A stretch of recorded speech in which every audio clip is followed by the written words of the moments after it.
Audio Jungle.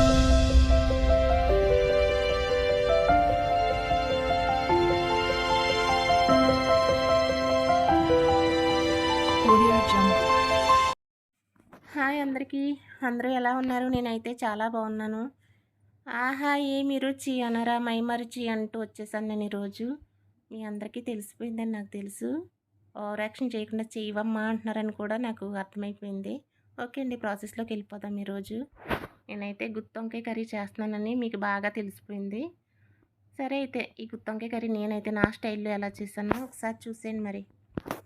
నేనైతే first అయితే గుత్తొంకాయలు అయితే కట్ చేసేసుకున్నాను. మీ అందరికీ తెలుసు ముందు గుత్తొంకాయలు కట్ చేయాలని కూడా. ఓకే, ఇంకా చాలమ్మా సరిపెట్టు, ఇప్పుడైతే ప్రాసెస్లోకి వెళ్ళవమ్మా అని అంటున్నారని కూడా నాకు తెలుసు. చూసారు కదా, మొత్తం అయితే కట్ చేసేసుకున్నాను.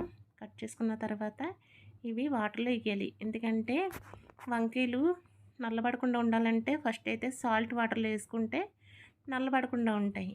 ఆ తర్వాత నేనైతే మొత్తం వంకాయలను అయితే ముందు ఫ్రై చేసేసుకుంటా. చాలామంది ఒక్కొక్కరు ఒక్కో స్టైల్లో చేసుకుంటారు.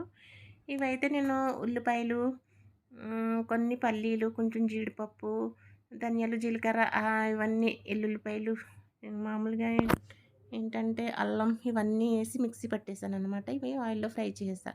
ముందైతే గుత్తొంకాయలను కూడా ఫ్రై చేసేసుకున్న ఆయిల్లో.